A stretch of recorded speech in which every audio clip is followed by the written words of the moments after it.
Hello students, this is Nivedita Nanchetti and I am here to discuss the chapter which is known as sexual reproduction in flowering plants. It is second chapter under first unit which is known as reproduction. So students, before starting with the chapter we have to understand, we have to see what are the subtopics which we need to cover under this chapter.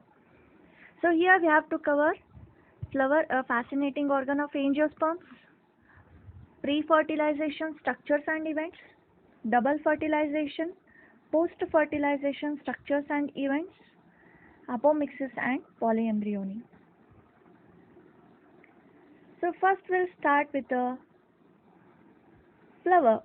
Flower, a fascinating organ of angiosperms. Dear students, in the previous year you studied about the morphology of flowering plants where we discussed the structure of the flower. So here angiosperms, they are known as flower producing plants, flowering plants, and this flower basically a reproductive structure. Apart from that, apart from a function, it also plays a very distinctive role in the human society.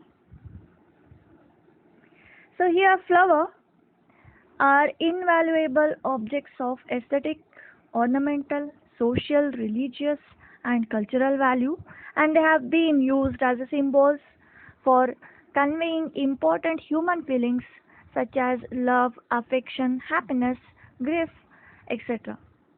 They are also used as an excellent offering to God, a source of inspiration to poets, and used in the festivals to make them more festive. But dear students, for a biologist, these flowers, they are morphological embryological structures. They are morphological and embryological structures and they are site of reproduction. Now, interesting note about this flower, a very smallest flower is produced by a plant which is known as Wolffia, which is an aquatic plant, and the largest flower produced by a plant which is known as Rafflesia. Here it is the image of Rafflesia flower and which measures about 3 feet in length, and here it is the image of the Wolffia flower which measures about 1 millimeter. Now we'll see the definition of a flower. A flower is highly condensed, modified shoot and it is specialized for reproduction. Definition of flower. A flower is highly condensed, modified shoot specialized for reproduction. Now here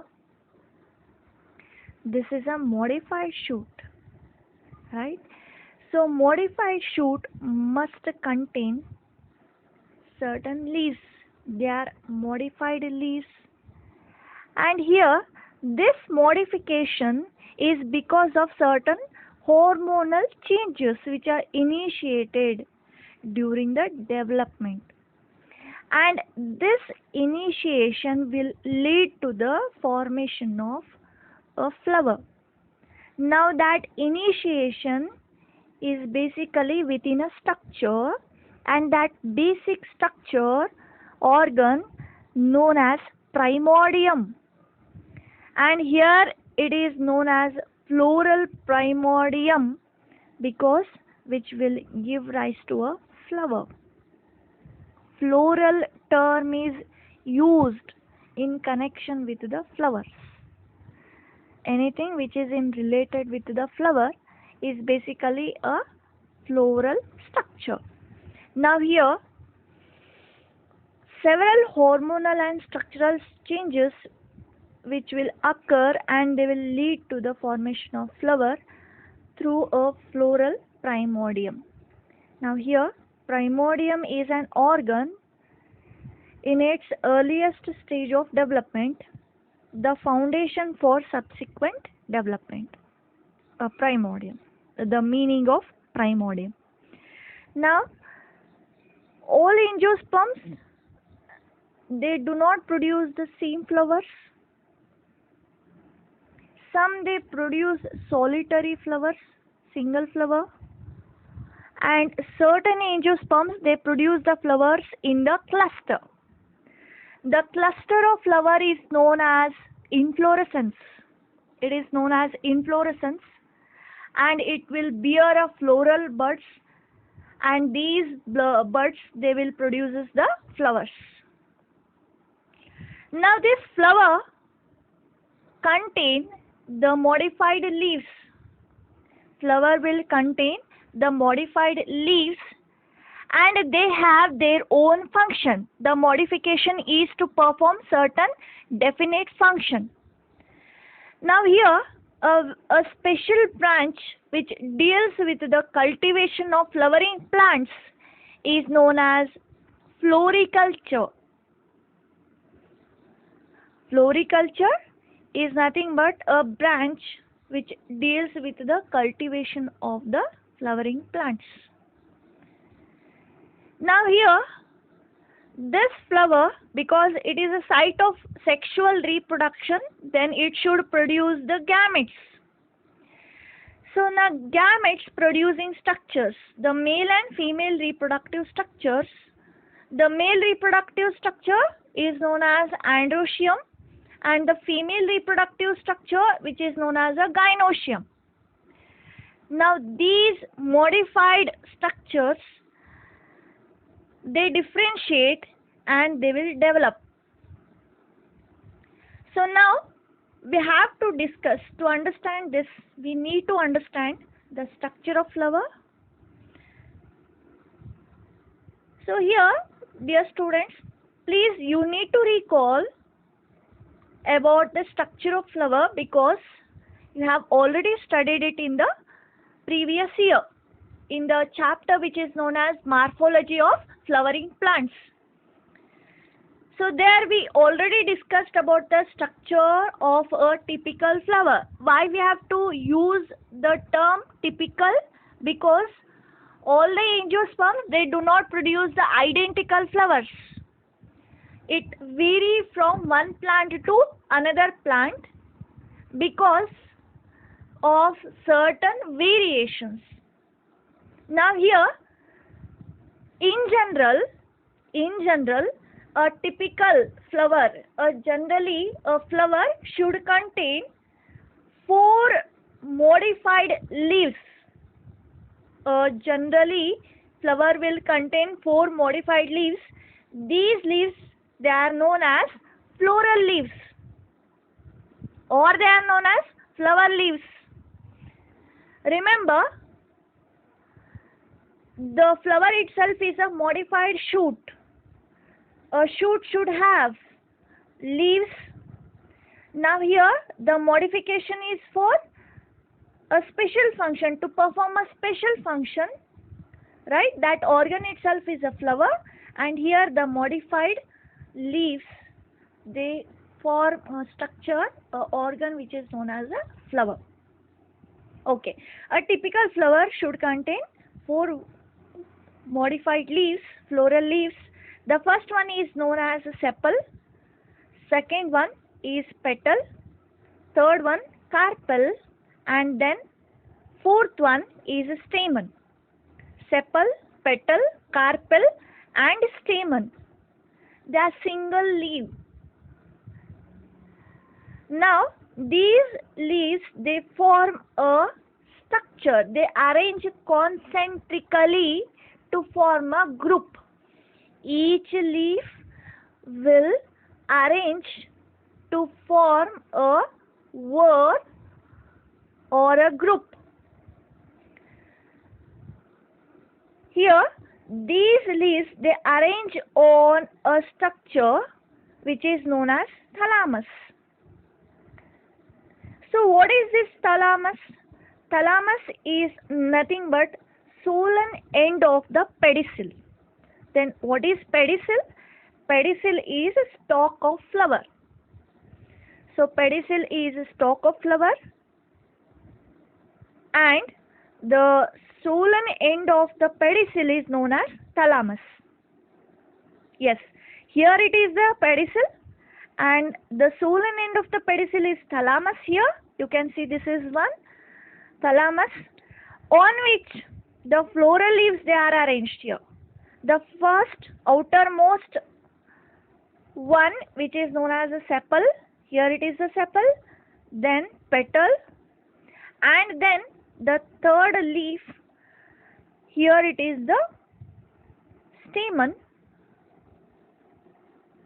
These are the stamens, and then finally the carpel. Stamen and carpel. Now we'll understand the floral whorls here.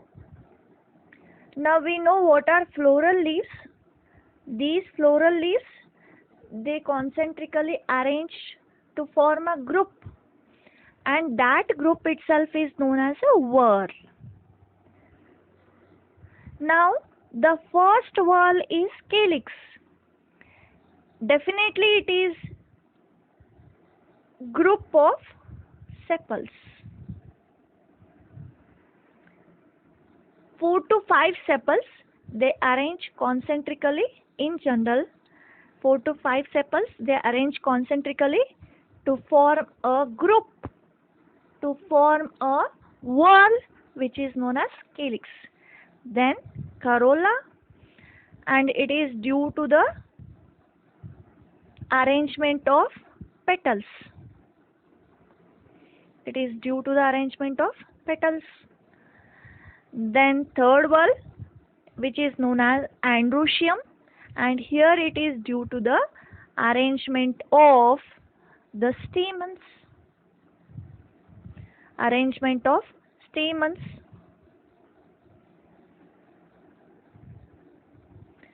Then gynoecium is due to the arrangement of carpels.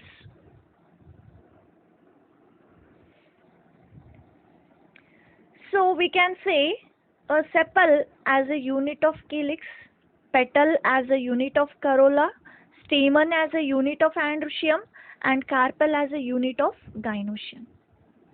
Right? Vice versa. Calyx is nothing but a group of sepals. Sepal is a unit of calyx. Then corolla is a group of petals, or we can say that petal is a unit of corolla. Androecium is nothing but a group of stamens, or otherwise we can also call it as a stamen as a unit of androecium. Then carpel as a unit of gynoecium, or otherwise gynoecium as a group, the group of carpel as a gynoecium. Okay, now here we'll try to understand what are the pre-fertilization structures and events. Basically, a sexual reproduction is classified into three major events. The first one is pre-fertilization events, then fertilization, second event is fertilization, and third event is post-fertilization event. Now here we are discussing the reproduction, sexual reproduction in the flowering plants. So we have to understand what are the structures, the special structure, reproductive structures which are produced before fertilization. Pre-fertilization structures and the events here. The first one, in this we have to study about the male reproductive structure, which is known as androecium, and then we have to study the female reproductive structure, which is known as gynoecium. As we already discussed that stamen is a unit of androecium and pistil or carpel is unit of gynoecium. We'll begin with the male reproductive structure, which is nothing but a stamen. Okay, here, so this stamen basically consists of two structures. It is basically consists of two structures. The first one is anther lobe. Here it is the anther lobe. And then students, the elongated structure which is known as filament, a stalk-like structure, long elongated structure which is known as filament. A typical stamen consists of long slender stalk which is known as filament and the terminal lobed structure which is known as anther. Here two lobes are present, so we can call it as bi-lobed structure. Bi refers to two. Two lobes are there, two anther lobes are there, hence it is bi-lobed structure. Now, the filament and the anther lobe, they attached to each other with the help of a thin strip of tissue which is known as connective. A tissue which connects the filament as well as anther lobe, which is known as a connective tissue. Now here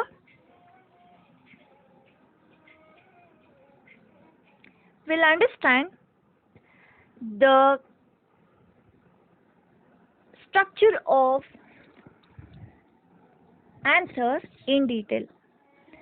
So here, as we already stated that anther is a bilobed structure.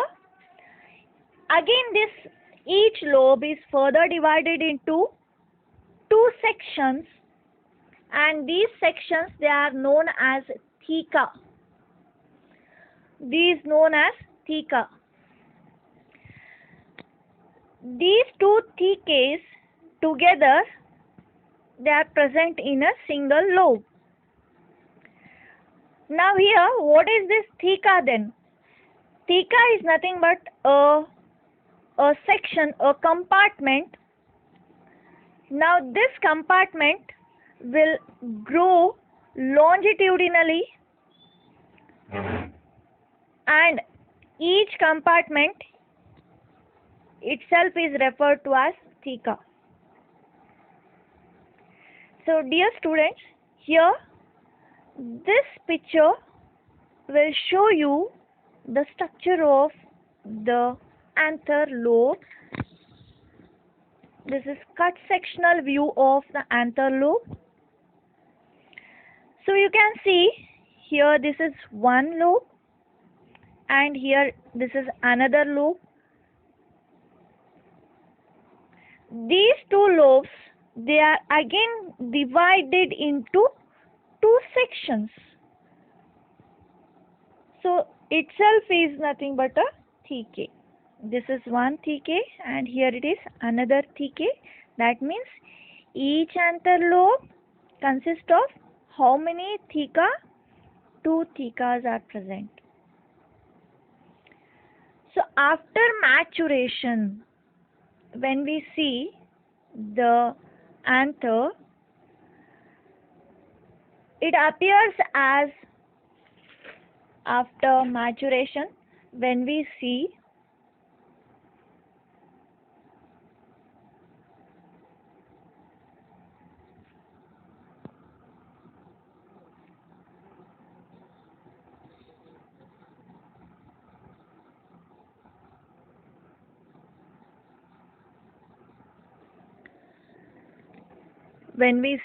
a anther lobe, it appears as four-sided structure or tetragonal structure. So this is because of the presence of two theca in each lobe. So they will form four compartments. Tetra refers to four. Now these four compartments, theca, they after maturation they produces the pollen grains, microspores, right?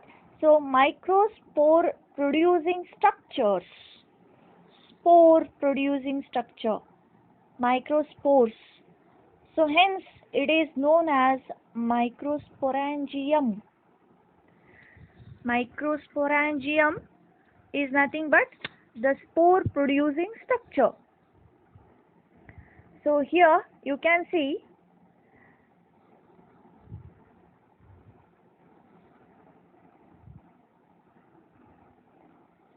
four microsporangia. They are present here. After maturation you can see four microsporangia, and they produces the microspores.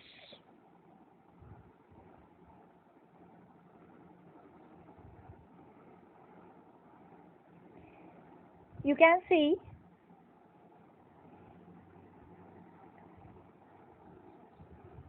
the cut section of the microsporangia. So the microsporangia, they produces microspores. Before that we need to understand the developmental stages, the structures of microsporangium. In transverse section, a typical microsporangium appears near circular in outline, and it basically consists of four walls. It is generally surrounded by four walls. The first wall is known as epidermis. It is known as epidermis. Second one is endothecium.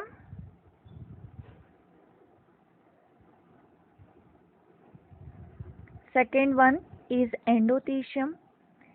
Then third one, middle layer. Middle layer. And fourth one is tapetum.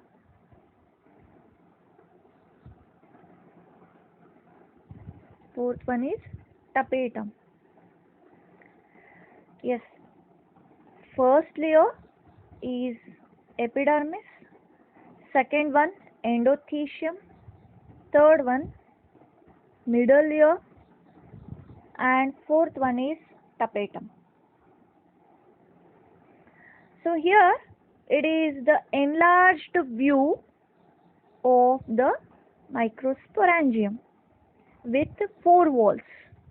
You can see here it is the epidermis, which is known as outermost layer.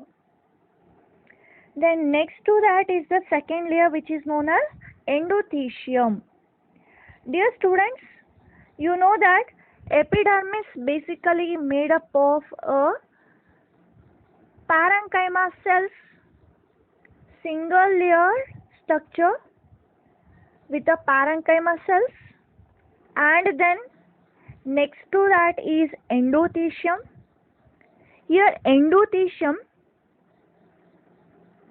basically consists of the cells which are